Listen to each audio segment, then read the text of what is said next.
Welcome back, friends. We've got a special edition today talking about 4 budgetary options for groceries.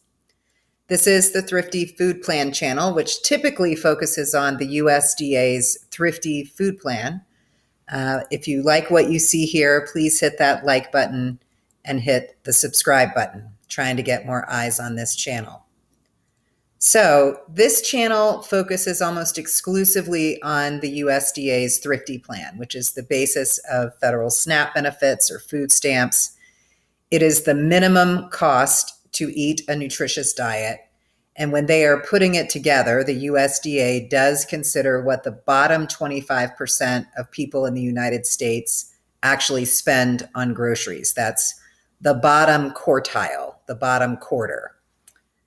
Now, the USDA provides 3 other plans: the low-cost plan, the moderate plan, and the liberal plan. And in each case, it's an estimate of foods that people can purchase, prepare at home in order to eat a nutritious diet at 3 cost levels.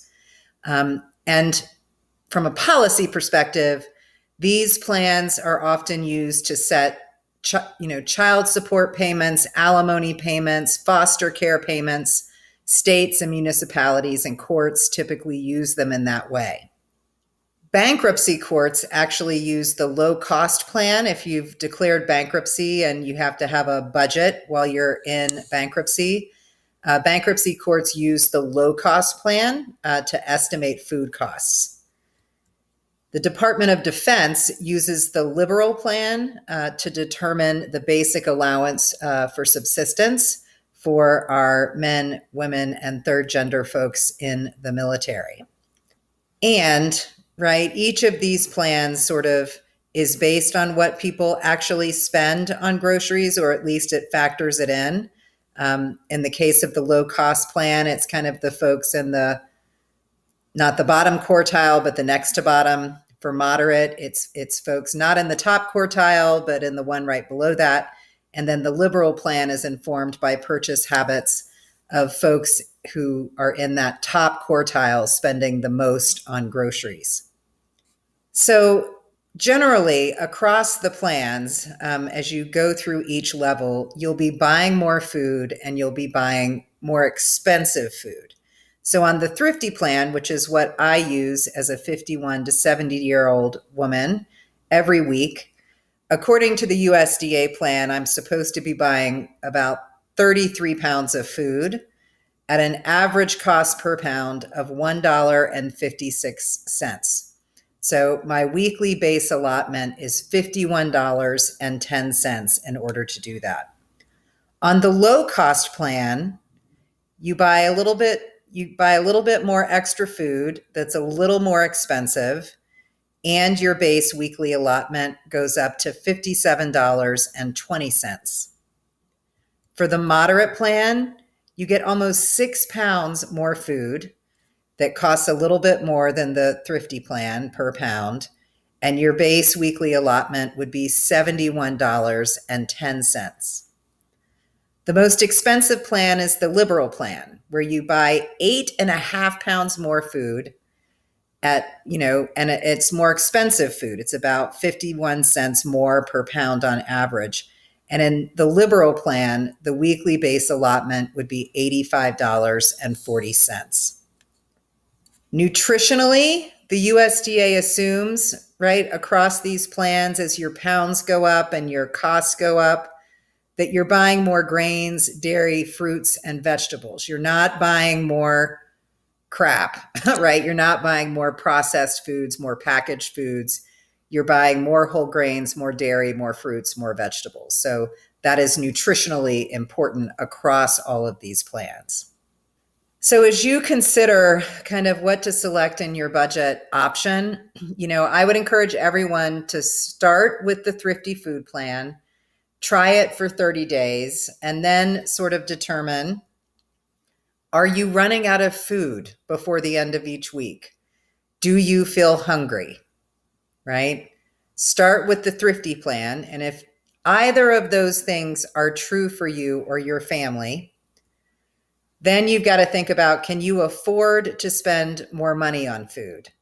Do you have any extra money in your broader budget? Can you trim other expenses to allot more money for food?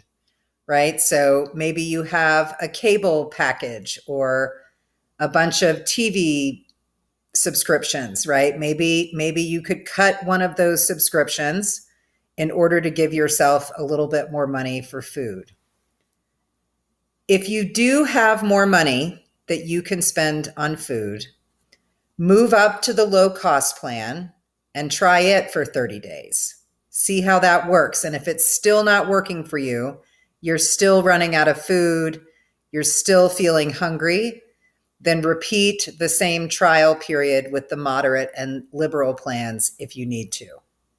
If you do not have any more money you can spend on food, I want to encourage you to please seek help. There is no need to be prideful about this. No one in this country should go hungry. No one in this country should go without food.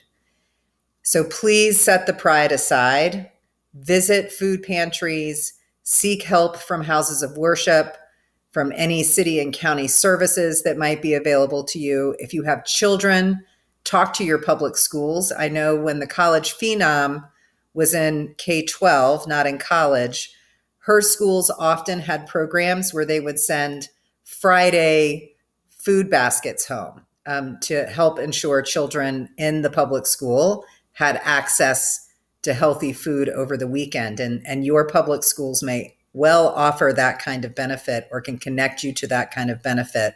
So please, if you have children, talk to your public schools. Don't be prideful about it. Ask for help. No one should be going hungry. So thanks for visiting this special edition of the Thrifty Food Plan.